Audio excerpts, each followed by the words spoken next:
So this video is another in the series from Math 1224 for UTSA. Today we're going to be talking about 5.2 infinite series, and we're going to start with something that's pretty familiar, but we need to make some variations on it, sigma notation.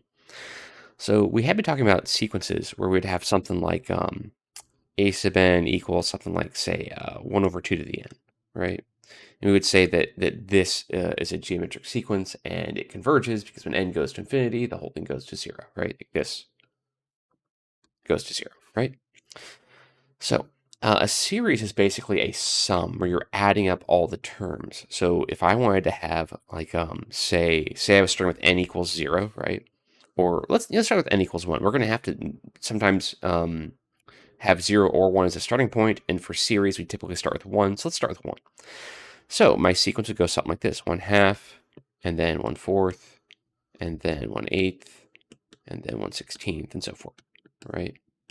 1 over 32. All right, dot, dot, dot. That's the sequence. And because when n gets large, the fraction becomes very small, we say that the limit of the sequence is 0.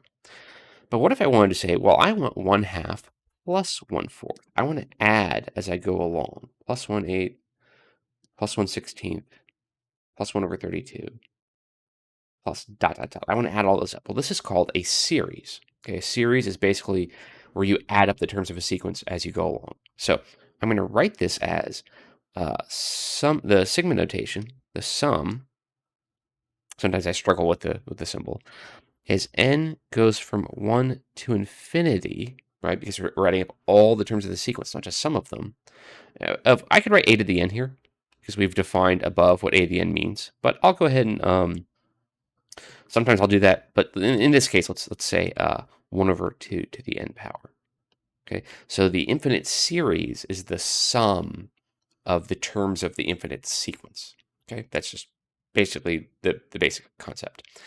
And much like with a Riemann sum, you could say, does this converge or not? You know, we're going to be able to look at, well, do you get a total? Does this equal some number? It turns out this one equals 1 when you add it up. Some series will have a total that will be 1 or not 1. You know, it could be 2 or whatever. Or some series won't have a total. Like if I were to say, okay, I want the series, the sum of the infinite series, as n goes from 1 to infinity, of 1. Okay, so this would mean 1 plus 1 plus 1 plus 1 plus 1 plus.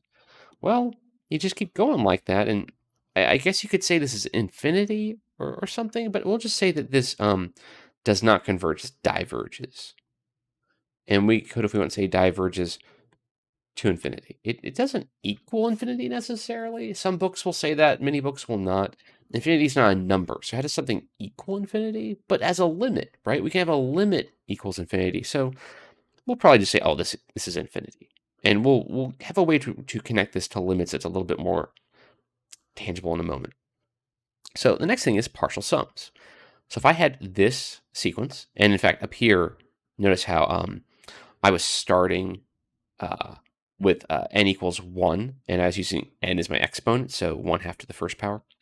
Here, I want to start with the exponent being 0.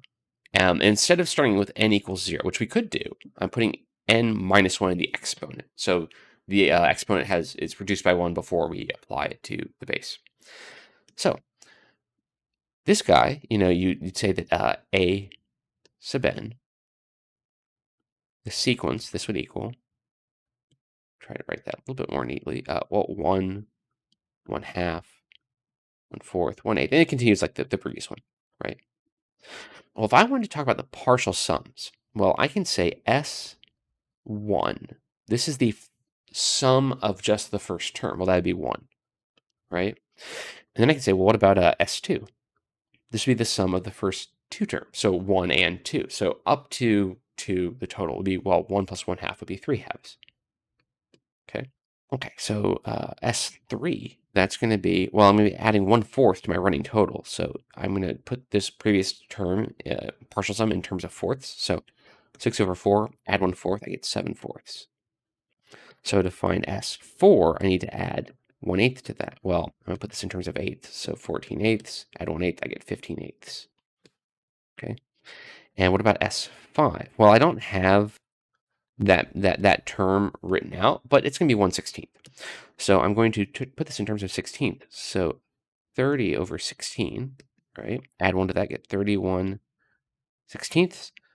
And I can continue this for as long as I like. Let's do a couple more. Let's say s to the 6th. This is going to be 62 over 32. So add 1 over 32 to that. I'm going to get 63 over 32. And then say 7th, S7 rather, not 7th power, S7.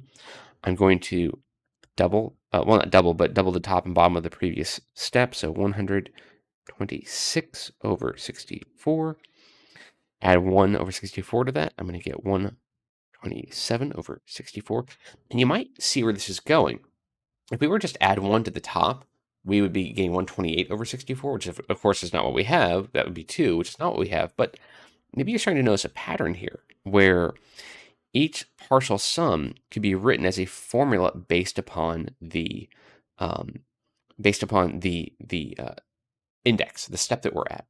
Basically, this is like having 2 to the 7th minus 1 over 2 to the 7th minus 1. Okay, so what that's going to mean is that basically sk is going to be 2 to the k power minus 1 over 2 to the k minus 1 power. Okay, so we can rewrite that as 2 to the k over 2 to the k minus 1 minus 1 over 2 to the k minus 1. Or in other words, if you reduce this, you get k copies of 2 on top and you have 1 fewer on bottom, you just get 2. Minus, what's this guy? Well, this is 1/2 to the k minus 1 power. Hey, isn't that a lot like what we started with?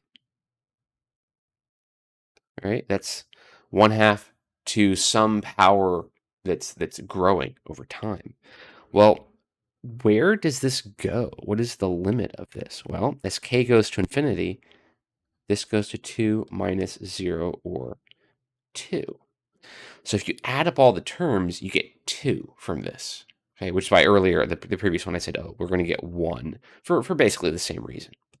But now you can calculate it by figuring out what the kth partial sum is and finding what's the limit of this sequence of partial sums. It's a way of calculating the value of this series as a total by doing it in terms of what's the running total and what's the limit of the running total. Okay, so let's do some more examples of that. How about this one? So the sum as n goes from 1 to infinity of n over n plus 1. Well, let's do some numerical examples and just look at it. Look at what we have. So this would be, 1 over 2, right? If n is 1, that's 1 over 2, plus, if n is 2, I'll have 2 over 3, plus, if n is 3, 3 over 4, plus, if n is 4, 4 over 5, plus 5 over 6, plus 6 over 7, plus 7 over 8, plus dot, dot, dot, right? Now, you might notice that it seems like each new term is more than the previous one, which, what's that going to do for us? So one thing we can do is try to work out, well, what is a sequence of partial sums? There's actually probably 2 ways to do this, but let's go that route. So S1, well, that's just 1/2. Okay, S2, well, so this is going to be 1/2 plus 2/3. Okay, which I believe is 7 out of 6. But let's do something a little different. Let's say, you know what, this is greater than 1/2 plus 1/2. Right? So that's 1. So S2 is more than 1. 7 out of 6 is more than 1. So S3, well, this is going to be 1/2 plus 2/3 rather, 2/3 plus 3/4. Now this is greater than, I've already worked out this is greater than 1. This here is greater than 1/2.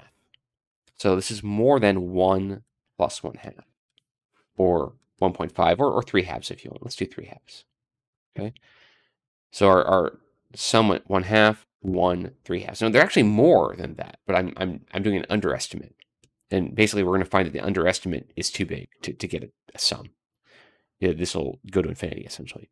So S4, well, this is 1/2 plus 2/3 plus 3/4 plus 4/5, right?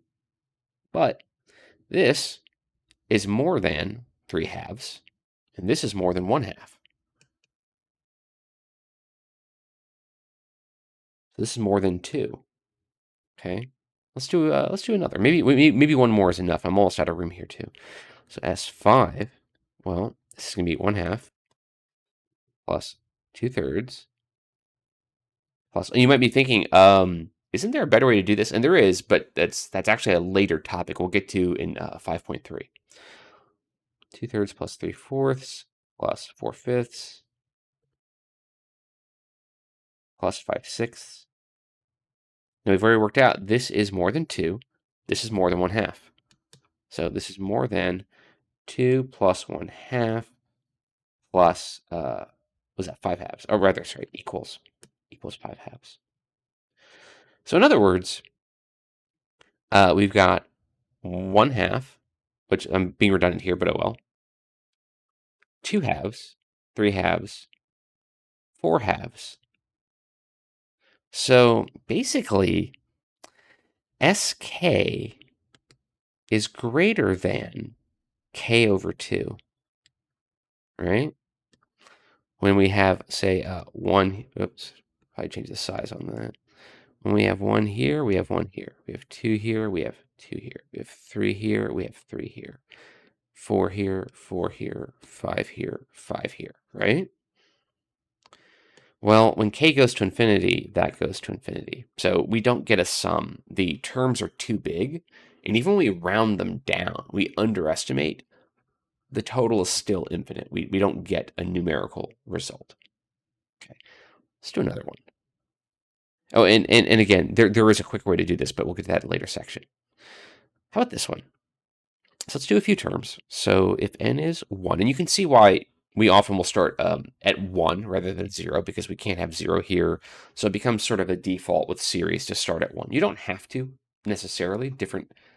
At some point we might have an example where the series starts with n equals 0, but we'll typically start with 1.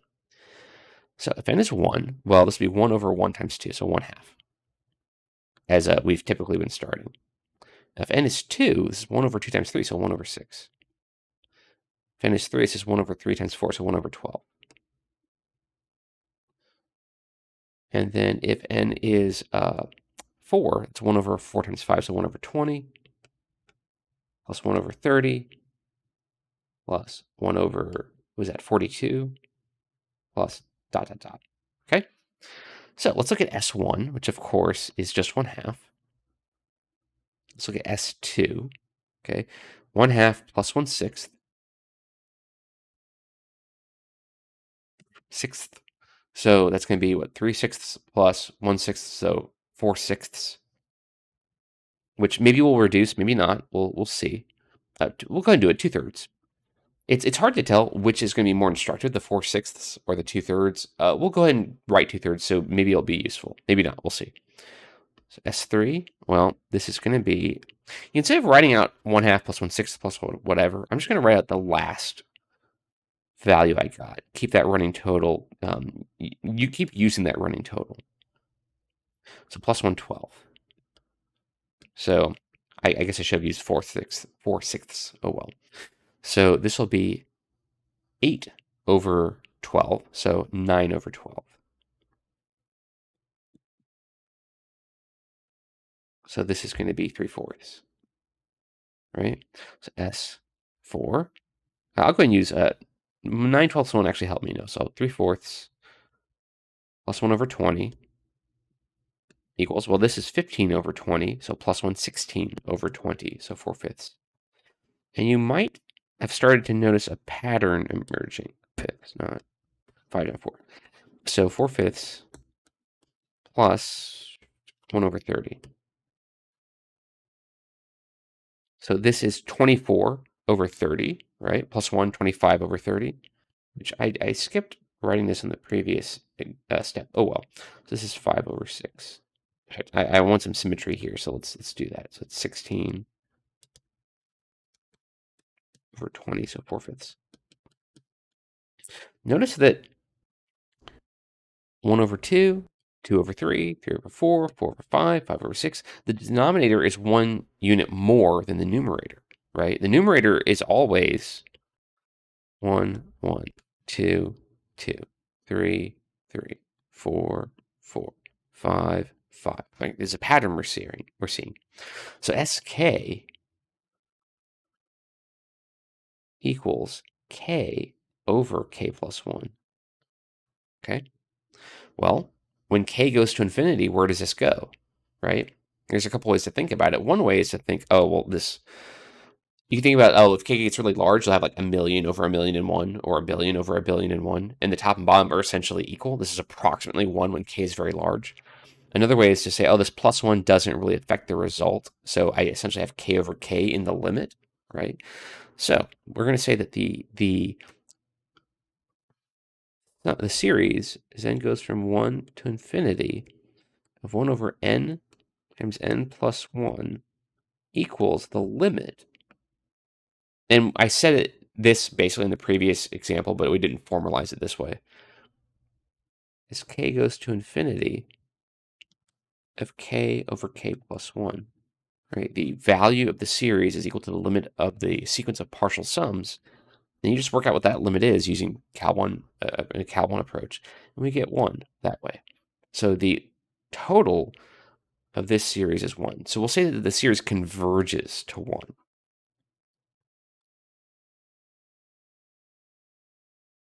Which again, we really were talking about convergence in the first example, divergence in the previous one, I guess.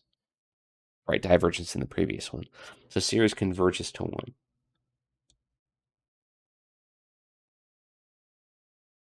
Okay, this one, the series diverges.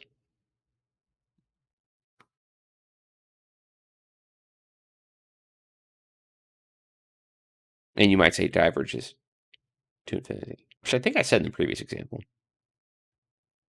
I did. Cool. Okay. All right. So what's next? Harmonic series. So 1 plus 1/2 plus 1/3 plus 1/4.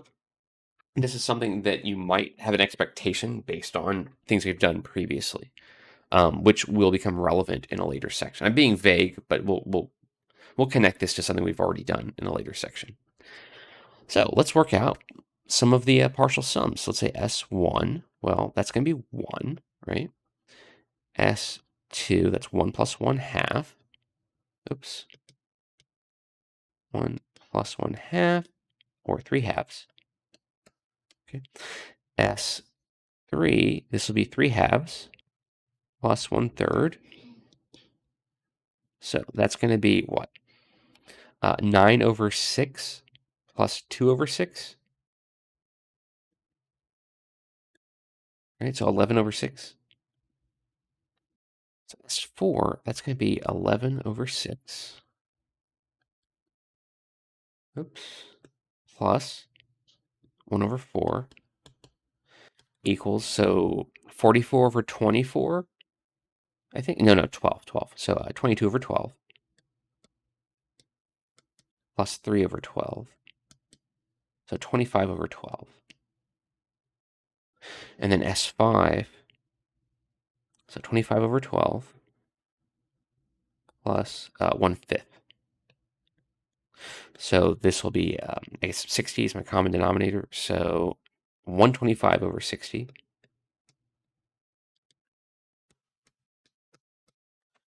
plus 12 over 60.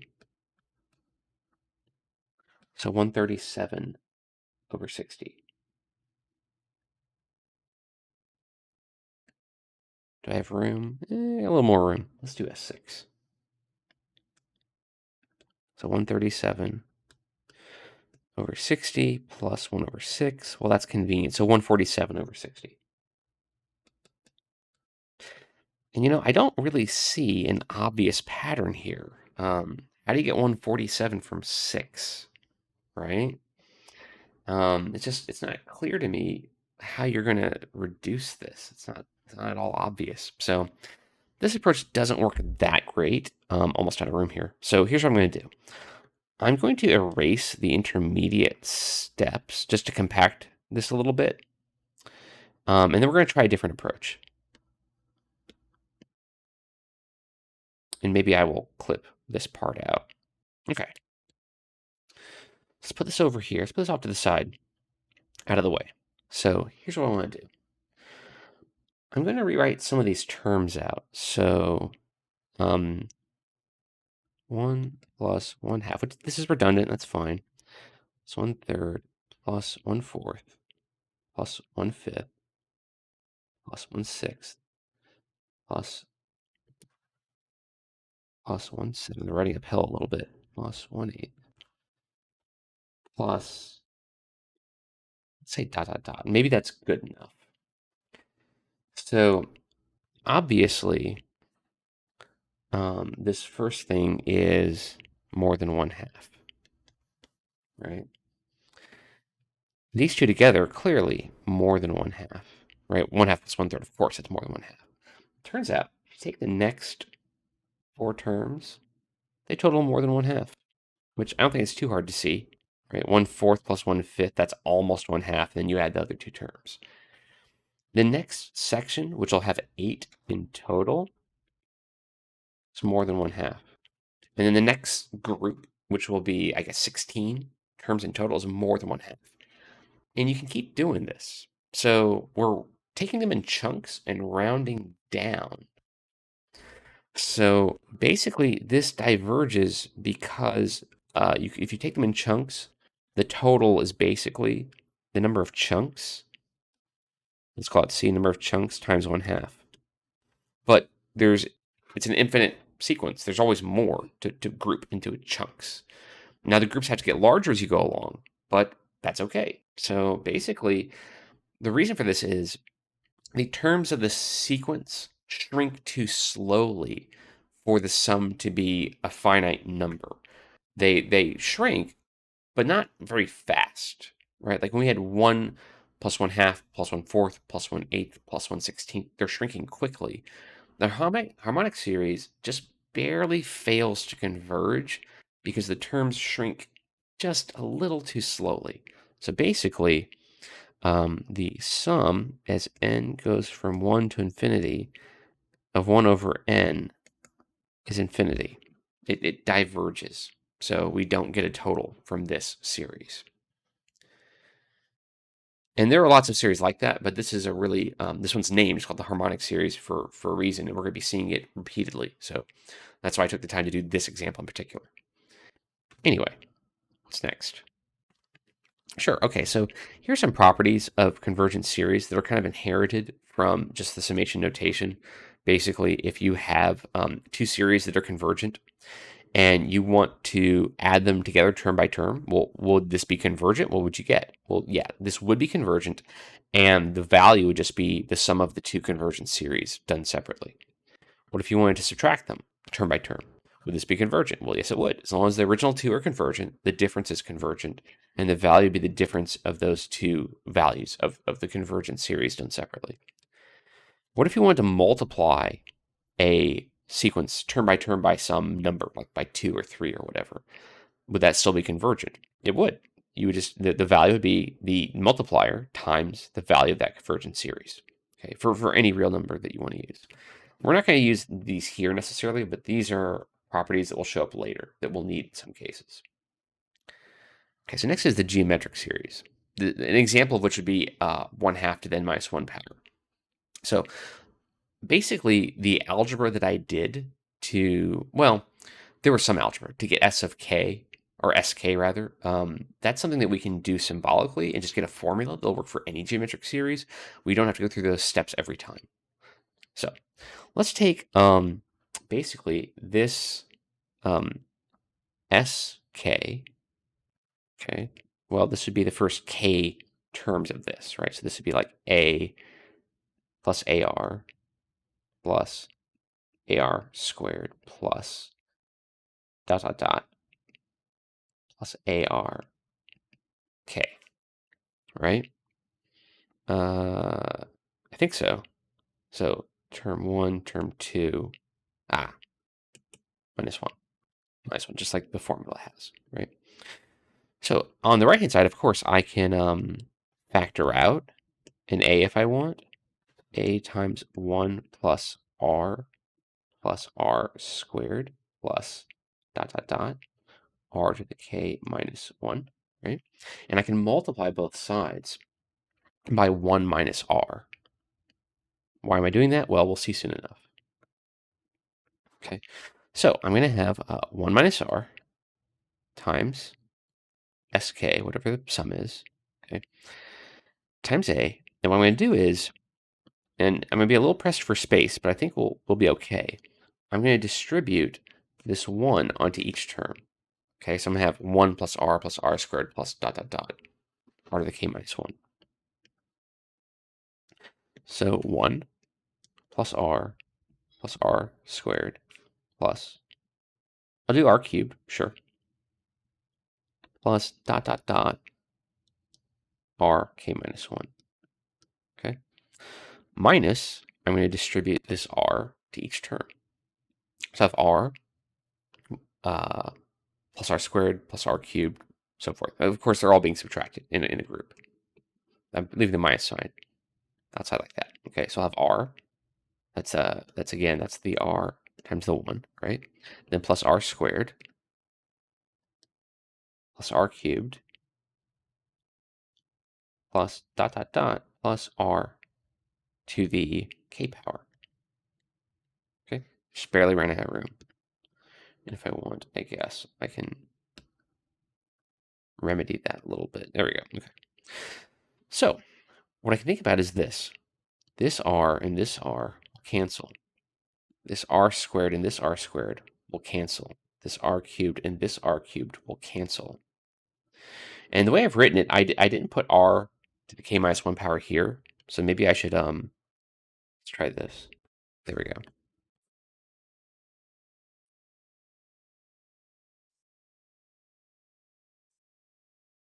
There we go. It's just barely going to fit, I think. Let's r to the k minus 1 power. It's the one before that last term, r to the k power, right? It's one degree less. So this guy is going to cancel with this one. Okay, so I'm going to end up with, on the right, a times 1 minus r to the k power.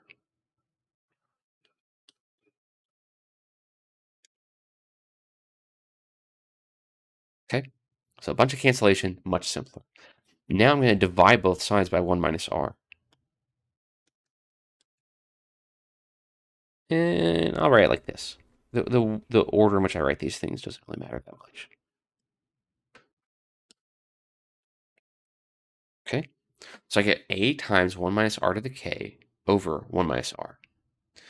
So when k goes to infinity, what happens? What's the limit of the sequence of partial sums? Well, the series, so n goes from 1 to infinity, of ar to the k minus 1 power. This equals the limit as k goes to, it should be n, not k.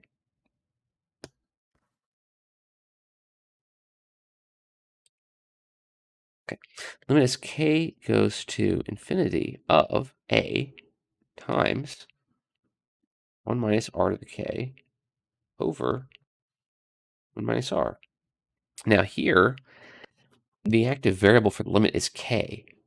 A is just a number as far as the limit's concerned. 1 minus r is just a number as far as the limit's concerned. So I can move this out in front.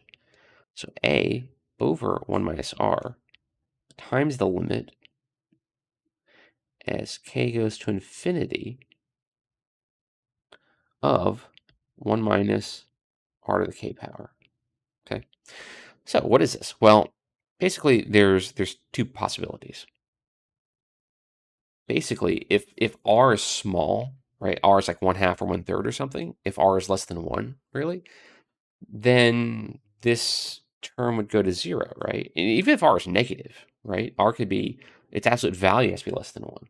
Yeah, let's do a numerical example. Let's say, okay, if r is like, say, if r is 1, right? Well, then this would be 1 minus, well, if r is 1, then this would just be 0, right? then the limit equals 0.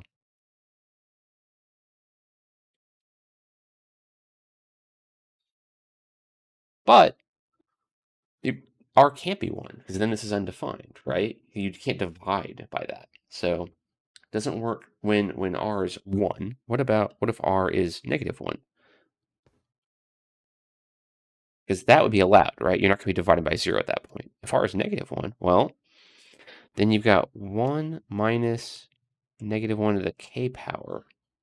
So as k increases, you're going to switch between having +1 and -1 in that position. So you'll have either 2 or 0.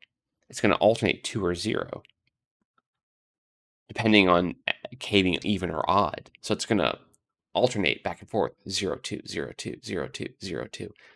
The limit won't exist. The limit does not exist, right? What if r is small? Like say r is, I don't know, 1/2. Well, you're going to have 1 minus 1/2 to the k power. Well, that'll go to 1. But if r is big, if r is, say, like 5, right?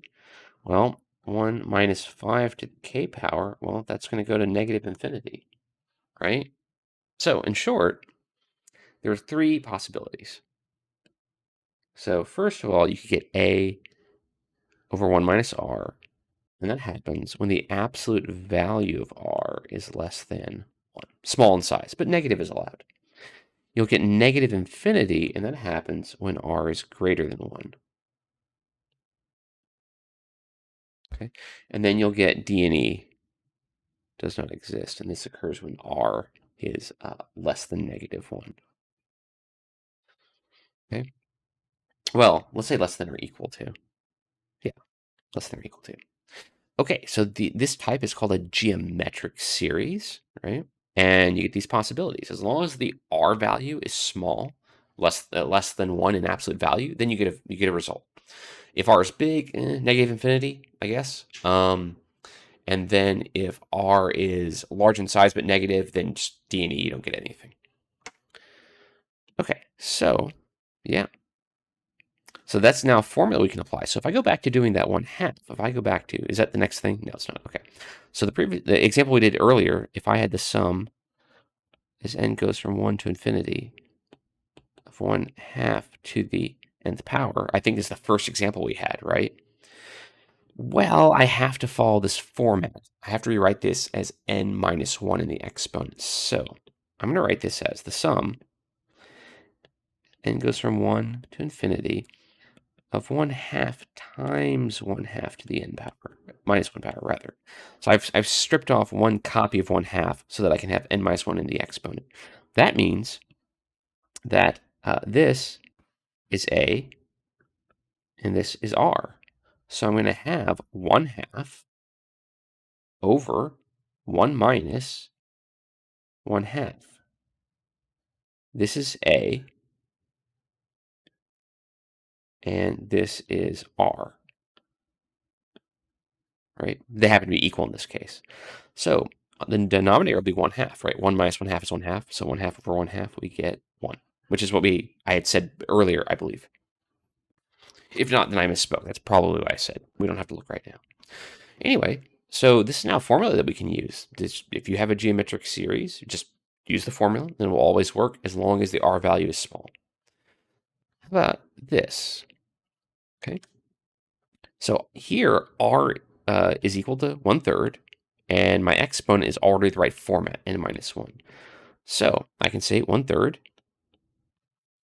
if I want absolute value, is less than 1. So I can now use the formula. So equals, and I should say probably that a equals 1 in this case. So 1 over 1 minus 1/3.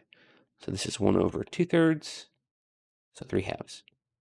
So this total of that series is 3/2. The series converges to 3/2. And I don't need to deal with partial sums because we've already done it symbolically here. Now I can just use the formula. How about this one? This might not look like this is going to work. Like, well, what's r? What's a? I mean, I see 2 exponents. So we have to do a little bit of algebra setup to get started with this one. So the first thing I'm going to do is in the top, in the numerator, I don't have the right format of exponent, so I have to peel off one copy of -5. So this equals the sum as n goes from 1 to infinity. And the top, I'm going to write this as -5 times -5 to the n-1 power over 6 to the n-1 power. Okay, that -5 I can write out in front. I think at the same time, I'll do two things at once.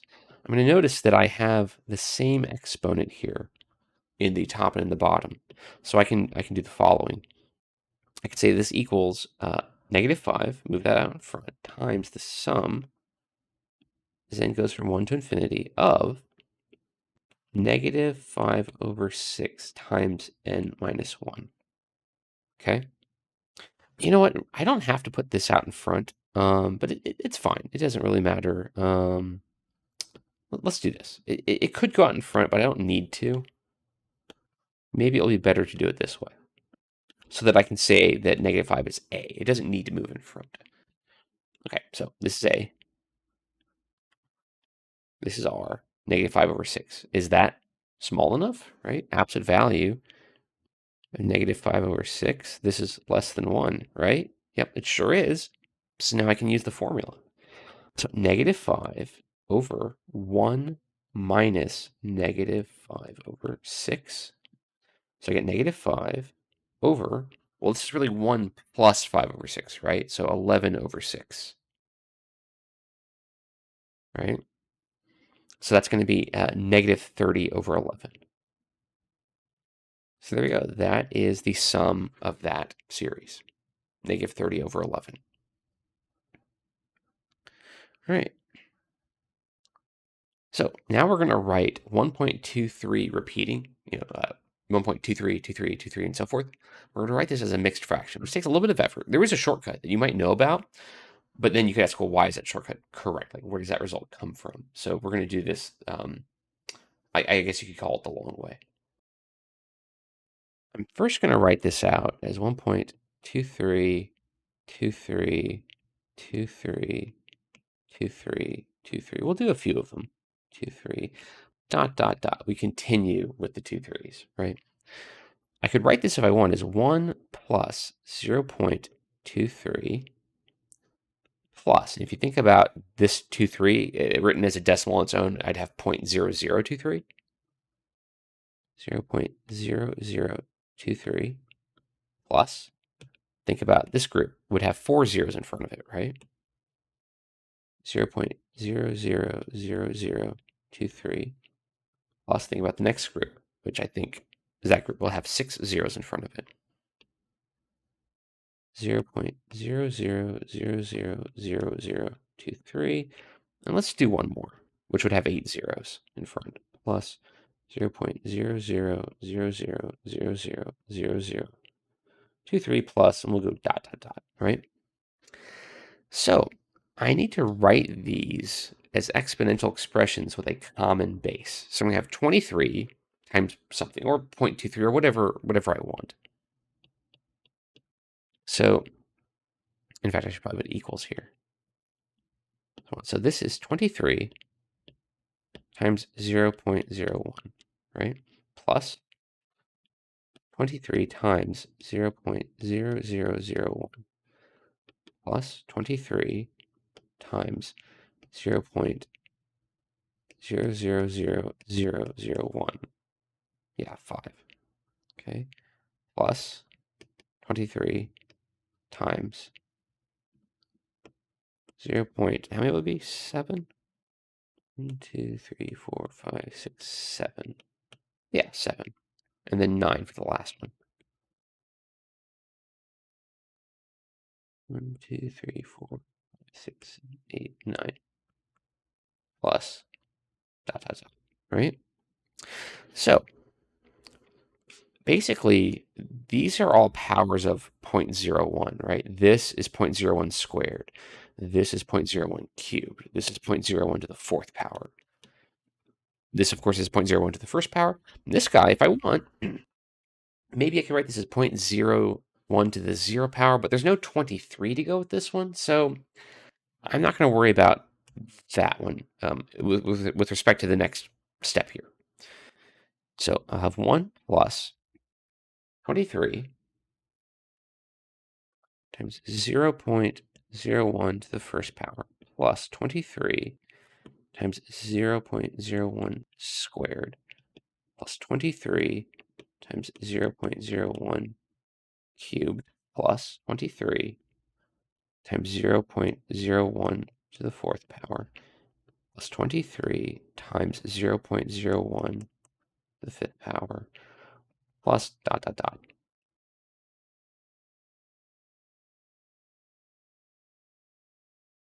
So 1 plus sum is n goes from 1 to infinity of 23 times 0.01 to the n power. Okay? So then I can write this because this is geometric, right? Here's my a, here's my r, but my exponent's not the right form. So I have to peel off one copy of 0.01. So this will be 1 plus, and I guess I can put the 0.01 with the 23. It doesn't really matter. I guess I'll do that. There's more than one way to do this, and I'll go with that one. So this will be 0.23 times 0.01 to the n minus 1 power. I took one copy of the 0.01 off of this factor and put it onto this one. So this exponent's 1 less. So now this follows the formula. This is definitely a small number, less than 1 in absolute value. So this equals 1 plus 0.23 over 1 minus 0.01. Okay, so am I out of room? I have room. So this is 1 plus 0.23 over 0.99. Now I can multiply top and bottom by 100.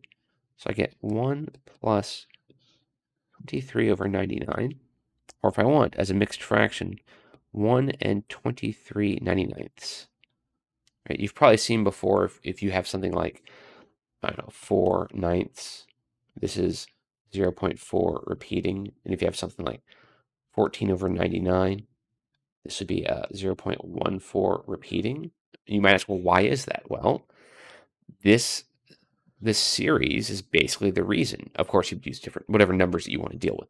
But this is the reason, the geometric series, basically. Okay, what's next?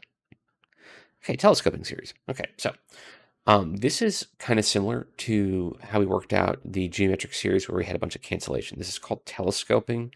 If you know what a collapsible telescope looks like, then basically we get a bunch of cancellation. So this is one we actually did numerically already. We looked at the sequence of partial sums. Basically, we have to use a different approach. So this is similar to, with integrals, the partial fraction decomposition approach to doing integrals of rational functions, finding antiderivatives of rational functions. So basically, I'm going to say that 1 over n times n plus 1, this is equal to something called a over n plus something called b over n plus 1. Okay, so I'm going to multiply both sides by n times n plus 1. So I'll have 1 here equals a times n plus 1 plus bn. Okay, I'll distribute on the right-hand side a n plus a plus bn. So if I combine like terms, I'll have a plus b times n plus a equals 1 plus 0n. As a coefficient, we have 0, right? So 0 has to be a plus b, and then 1 has to be a. So a is 1, right? But a plus b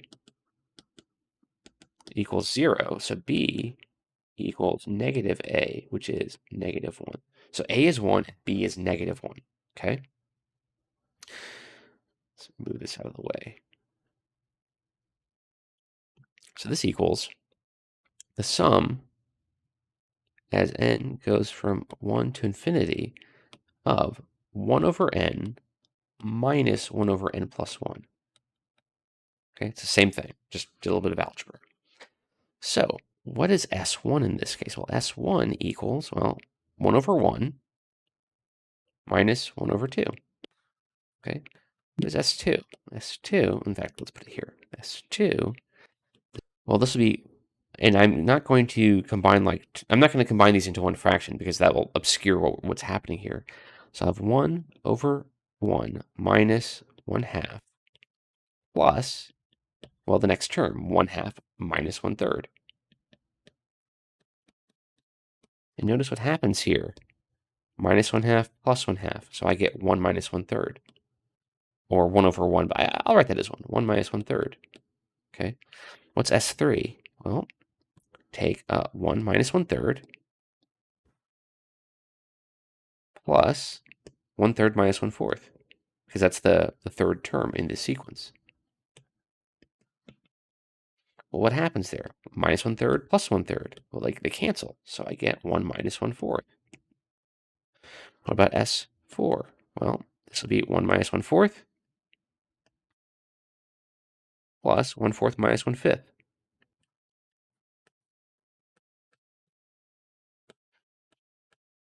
Which cancels, or reduces rather, to 1 minus 1/5. You just continue this.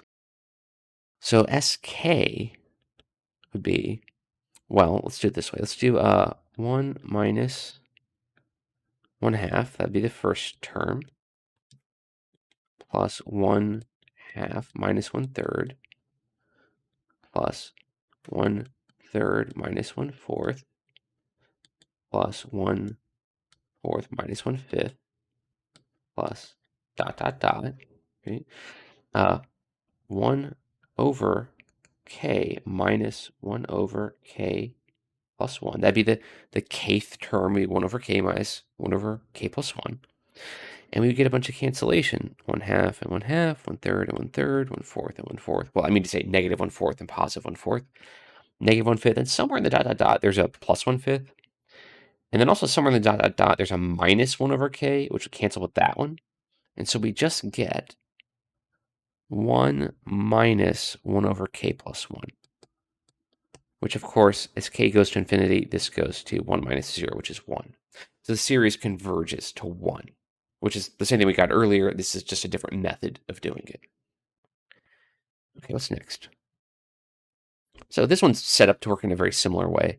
So basically, SK, cut to the chase here, this is going to be, well, tangent of 1 minus tangent of 1/2 plus, because this is the first term in the sequence, plus tangent of 1/2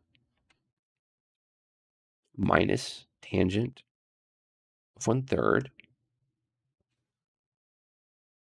plus, and I'm probably going to do 2 lines here.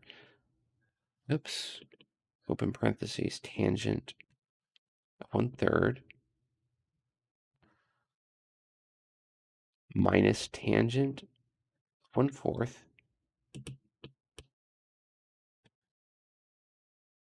plus, yeah, we'll do second line, tangent of 1/4 minus tangent of 1/5 plus ... Well, tangent of, I guess that's going to be, let's do this, 1 over k minus 1 minus tangent of 1 over k plus, and I'm going to run out of room, aren't I? Tangent of 1 over k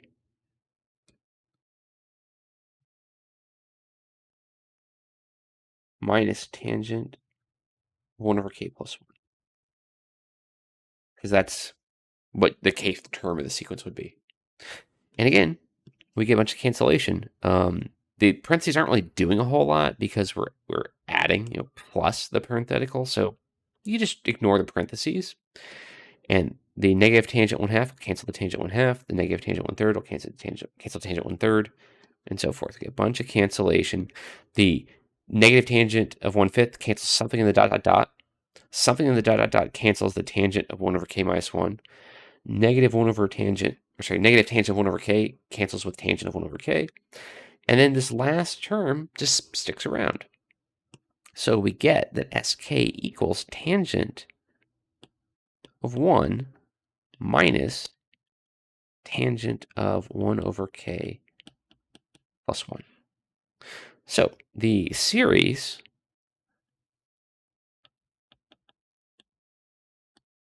is then goes from 1 to infinity of tangent 1 over n minus tangent of 1 over n plus 1. This equals the limit as k goes to infinity of the sequence of partial sums, so tangent of 1 minus tangent of 1 over k plus 1, okay?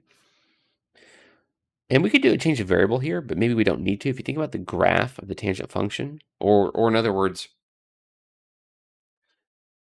if you think about the properties of a sequence, then basically since tangent's continuous, we can use the properties of sequences to separate these into two separate sequences, right? Limit as k goes to infinity of tangent of 1 minus the limit as k goes to infinity of tangent of 1 over k plus 1, and then use the properties of continuity, which we have room, so let's do that. Equals the limit as k goes to infinity of tangent of 1, which of course, that's a number, so that'll be easy, minus the limit as k goes to infinity of tangent of 1 over k plus 1. Okay, so the limit of a number is just the number, so tangent of 1 minus, well, here, tangent is continuous on its entire domain, right? It's only places where it's not continuous would be at its asymptotes. So we can switch the order of tangent and the limit as long as it turns out that the limit is some value in the domain of tangent.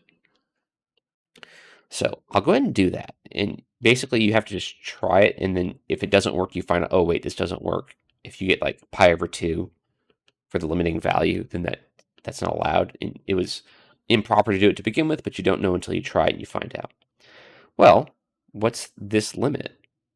Right? As k goes to infinity, well, that'd be 0. So this equals tangent of 1 minus tangent of 0. And since 0 is in the domain of this function that's continuous, then that works. Tangent of 0 is 0. We get tangent of 1 as our result. That's the limit of that series. So there you go. That's that telescoping series. Basically, the rest of the chapter is different variations on series convergence, how to tell whether a series converges or diverges, and in some cases, how to calculate the value of the series.